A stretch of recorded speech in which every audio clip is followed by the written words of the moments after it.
Hello दोस्तों, मैं हूं विशाल और welcome to easy way learnings. आज जो टॉपिक हम डिस्कस करने वाले हैं वो है टाइम ऑफ सप्लाई चैप्टर में से section 14 change in the tax rates. देखो यूनिकनेस क्या है पता है ये सेक्शन की, तुम जितनी बार पढ़ते हो तो तुम्हें लगता है हाँ इजी तो है, पर जैसे ही कुछ दिन बीत जाते हैं आपको वो याद ही नहीं रहता। फिर से जब तुम बुक खोलते हो तो लगता है हाँ इतना ईजी तो है, और फिर तुम भूल जाते हो।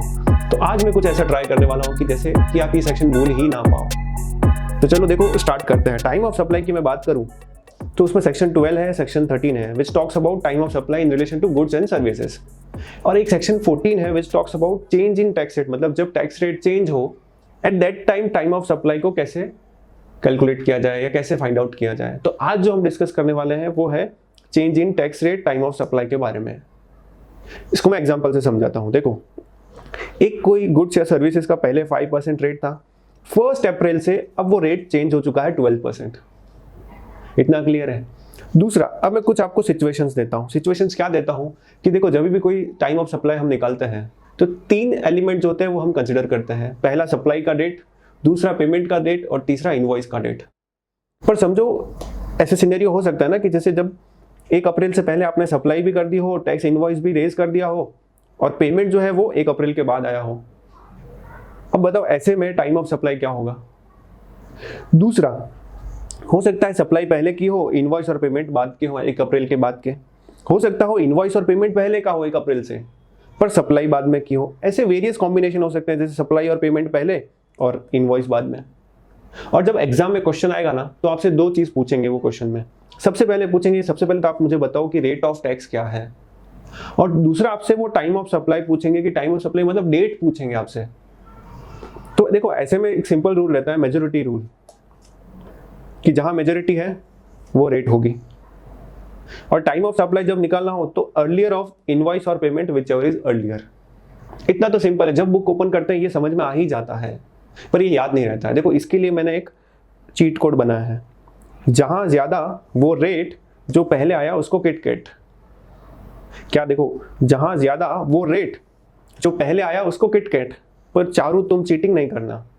अब ये क्या है मैं सारा समझाता हूं आपको। देखो जहां ज्यादा वो रेट जो पहले आया उसको किटकैट। अब मुझे सिचुएशन 1 में बताओ ज्यादा कहां पे, ज्यादा मतलब कितने एलिमेंट, कौन सा एलिमेंट ज्यादा किसमें, 5% वाले में कि 12% वाले में। देखो सप्लाई और इनवॉइस यहाँ 2 है, पेमेंट ये एक ही है ना, ज्यादा कहाँ है यहाँ पे। तो ये क्या रेट हुआ 5%, और टाइम ऑफ सप्लाई क्या होगा, जो पहले आया उसको किटकैट। अब देखो क्या है ना, सप्लाई बड़े अंकल और पेमेंट और इनवॉइस क्या है छोटे छोटे बच्चे, बड़े तो किटकैट खाते नहीं है। तो टाइम ऑफ सप्लाई का जो डेट होगा वो इनवॉइस और पेमेंट का डेट ही होगा। अब देखो 5% के अंदर है तो बेचारे की इनवॉइस ही बचा, तो इनवॉइस को किटकैट। दूसरा सिचुएशन, 2 क्वेश्चन आपको फाइंड आउट करना है, रेट ऑफ टैक्स और टाइम ऑफ सप्लाई। जो ज्यादा आया वो रेट ज्यादा कहाँ पे है, देखो यहाँ पे है, तो ये रेट 12% होगा सिचुएशन 2 में। जो पहले आया उसको किटकैट। अब देखो दोनों बच्चे हैं, टैक्स इनवॉइस और पेमेंट, पहले कौन है टैक्स इनवॉइस, तो इसको किटकैट। इतना समझ रहा है। तीसरा सिचुएशन, जहां ज्यादा वो रेट जो पहले आया उसको किटकैट। जहां ज्यादा आया वो रेट मतलब 5% की रेट जो पहले आया उसको किटकैट, इसको किटकैट दे दो। टाइम ऑफ सप्लाई का डेट जो होगा वो इनवॉइस का डेट कंसीडर किया जाएगा। सिचुएशन 4, जहां ज्यादा वो रेट, ज्यादा कहां पे है यहाँ पे, और जो पहले आया उसको किटकैट। किटकैट मतलब बच्चे लोग को देना, इनवॉइस या पेमेंट, यहाँ पे पेमेंट ही है तो इसको किटकैट। इजी है ना। अब आप मुझे बताओ जल्दी से, अब थोड़ा स्पीड बढ़ाओ। सप्लाई है, मैंने बोला अंकल एक बड़े, और इनवॉइस और पेमेंट 2 बच्चे हैं। देखो जहां ज्यादा वो रेट जो पहले आया उसको किटकैट, है ना, फटाक से। जहां ज्यादा वो रेट जो पहले आया उसको किटकैट मतलब पेमेंट का डेट टाइम ऑफ सप्लाई गिना जाएगा। स्पीड बढ़ाना। देखो जहां ज्यादा वो रेट जो पहले आया उसको किटकैट मतलब पेमेंट की डेट को टाइम ऑफ सप्लाई गिना जाएगा। और एग्जांपल्स देता हूं, बोलते जाओ। जहां ज्यादा वो रेट जो पहले आया उसको किटकैट, जो इनवॉइस की डेट होगी उसको टाइम ऑफ सप्लाई गिना जाएगा। अब बताओ, जहां ज्यादा वो रेट जो पहले आया उसको किटकैट, तो इनवॉइस का जो डेट है उसको टाइम ऑफ सप्लाई गिना जाएगा। एक और एग्जांपल देता हूं, बताओ क्या होगा। जहां ज्यादा वो रेट और जो पहले आया उसको KitKat, time of supply payment का डेट गिना जाएगा। मतलब आपको 2 ही फाइंड आउट करना है, एक रेट क्या होगा और दूसरा टाइम ऑफ सप्लाई क्या होगा, उसका डेट क्या होगा। तो जहां ज्यादा वो रेट जो पहले आया उसको किटकैट, बताओ इसमें क्या होगा। जहाँ ज़्यादा वो रेट और जहाँ पहले आया उसको किटकैट, मतलब इनवॉइस का जो डेट होगा वो टाइम ऑफ सप्लाई गिना जाएगा, और रेट है 18%। इतना क्लियर है। अब एक क्वेश्चन है, क्या लिखा हुआ है देखो, determine the time of supply in the following cases assuming that rate of GST changes from 18% to 20% with effect from 1st June। मतलब देखो क्या है, पहले 18% की रेट थी, 1st जून से अब वो 20% हो चुकी है। अब ये सिनेरियो दिए हैं, मतलब आपको सप्लाई की डेट्स दी है, आपके इनवॉइसेस को डेट्स दी है और पेमेंट की डेट्स दी है। इसको सॉल्व कर पाओगे? आप इसको खुद से ट्राई करना सॉल्व करने का, जहां ज्यादा वो रेट जो पहला आया उसको किटकैट। इतना क्लियर है? इसके आंसर जो है वो मैंने नीचे डिस्क्रिप्शन में टेलीग्राम चैनल की लिंक दी हुई है, आप वहां से आंसर डाउनलोड कर सकते हो। अब क्वेश्चन क्या अराइज होता है कि ये समझा कि मेजोरिटी रूल अप्लाई किया हमने, जहां ज्यादा वो रेट जो पहले आया उसको किटकैट, मतलब इनवॉइस और payment whichever is earlier की डेट की। But what is payment date?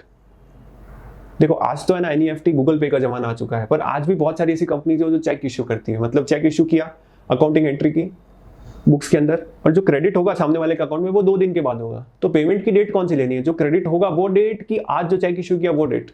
तो क्या लिखा हुआ है देखो, पेमेंट की डेट होगी earlier of entry in books और credit in bank account whichever is lower.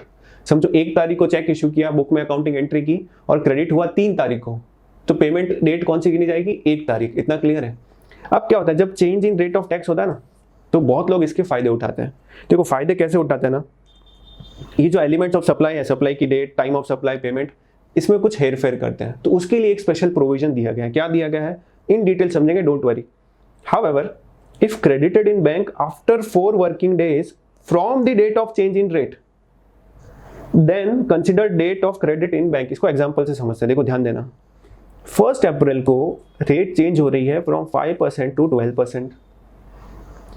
Supply पहले है, पेमेंट भी पहले है, मतलब जहां ज्यादा वो रेट, और जो पहले आया उसको किटकैट, मतलब पेमेंट की डेट को टाइम ऑफ सप्लाई कंसिडर कर लिया जाएगा। पर लोग क्या करते थे पता है, देखो जैसे फॉर एग्जांपल पेमेंट की डेट है 31 मार्च, मतलब एंट्री इन बुक्स, जो एक्चुअल क्रेडिट हुआ ना वो कब हुआ पता है? 20 अप्रैल को जाके क्रेडिट हुआ, इतने दिन 20 दिन के बाद। तो देखो प्रोविजन क्या कहता है, if credited in bank after 4 working days from the date of change in rate of tax, मतलब 1 अप्रैल से 4 दिन के बाद तक हो तो ठीक है क्रेडिट, बट उसके बाद हुआ ना, तब क्या करना है, consider date of credit in the bank account as a payment date, मतलब इसको करना है पेमेंट डेट। अब रिवाइज देखो, जहां ज्यादा वो रेट, पेमेंट डेट कौन सा है ये 2 यहाँ पे हो गए 12% में, तो जहां ज्यादा आया वो रेट जो पहले आया उसको किटकैट। अगर समझो इनवॉइस की डेट है समझो 27 अप्रैल, तो 20 अप्रैल will be time of supply का डेट। इतना क्लियर है? तो देखो चारू तुम चीटिंग नहीं करना, चारू मतलब 4 वर्किंग डेज। सो जो जहां ज्यादा वो रेट जो पहले आया उसको किटकैट, पर चारू 4 वर्किंग डेज तुम चीटिंग नहीं करना। इतना क्लियर है? अब देखो ना एक क्वेश्चन देखते हैं। ये सबसे हाईएस्ट डिफिकल्ट क्वेश्चन जो पूछ सकते हैं वो ये है, इससे डिफिकल्ट वो पूछ ही नहीं सकते सेक्शन 14 के रिलेटेड, और आप तो अब उसमें मास्टर हो चुके हो। देखो क्या लिखा हुआ है, mister Muktinath, a service provider registered under GST law under the regular scheme at Bengaluru, Karnataka, provided taxable services to one of his clients, LMN Limited, registered at Mumbai, Maharashtra. Okay, ठीक है। The provision of service was completed on 10th September 2018, मतलब क्या supply कब हुई? 10 सितंबर 2018 को। इतना clear है? And credit for payment received was made in books of Muktinath on 11 सितंबर, मतलब क्या बुक्स ऑफ अकाउंट में एंट्री कब है? 11 सितंबर को। थर्ड क्या लिखा हुआ है, विथ इफेक्ट फ्रॉम 16 सितंबर, 16 सितंबर से applicable GST rate was raised from 5% to 12%। अब देखो क्या हो गया है, 16 सितंबर से जो 5% की रेट थी अब वो 12% हो चुकी है। देखो आपको ऐसा है ना, एक ग्राफ या ऐसा थोड़ा इमेज जैसा वर्किंग जैसा बनाना पड़ेगा, नहीं तो क्या होगा, इतना बड़ा क्वेश्चन देख के आप डर ही जाओगे। लाइन बाय लाइन पढ़ते जाओ, वर्किंग बनाते जाओ, चीज़ें सारी आसान हो जाएगी। देखो एक बार जब वर्किंग बनेगी ना तो आपको भी भरोसा आ जाएगा कि हाँ ये तो चीज़ आसान हो चुकी है, और ये सबसे डिफिकल्ट क्वेश्चन है। आगे क्या लिखा हुआ है, the payment for services provided was credited in mister Muktinath bank account on 18th September and the invoice for the same was raised on 23rd September 2018। मतलब देखो 18 सितंबर को क्रेडिट हुआ और इनवॉइस रेज की 23rd 2018 को। अब देखो अपना फॉर्मूला याद करो, जहां ज्यादा वो रेट जो पहले आया उसको किटकैट, पर चारू तुम चीटिंग नहीं करना। चारू तुम चीटिंग नहीं करना मतलब जब से डेट चेंज हुआ है क्या उसके 4 दिन के अंदर अंदर बैंक अकाउंट में क्रेडिट हो चुका है? देखो 16 को चेंज हुआ, उसके 4 दिन कैलकुलेट करो, 20 तारीख। अब ये क्रेडिट कब हो रहा है? 18 को, मतलब विद इन 4 डेज हो चुका है। मतलब पेमेंट का डेट कौन सा कंसिडर होगा? 11। अब 11 सितंबर कंसिडर होगा, मतलब जहां ज्यादा वो रेट, सप्लाई भी 16 सितंबर से पहले है और एंट्री इन बुक्स भी 16 सितंबर से पहले है, मतलब रेट होगा 5%। और जो पहले आया उसको किटकैट, तो किटकैट क्या होगा? पेमेंट डेट 11 सितंबर 2018। कितना सिंपल था। देखो क्या पूछ रहा है, mister Muktinath is of the view that he is liable to pay tax IGST at the rate 5%. However, the department took the view that he is liable to pay IGST at the rate 12%. क्या होगा? हमने क्या निकाला? 5% ना, तो मुक्तिनाथ का जो view था वो राइट है। फिर क्या पूछ रहे हैं? Examine the correctness of the rival contentions. Okay ठीक है, वो हमने आइडेंटिफाई कर चुके हैं। Will your answer be different in above cases if the payment was credited in the bank account on 21 September 2018 instead of 18 September?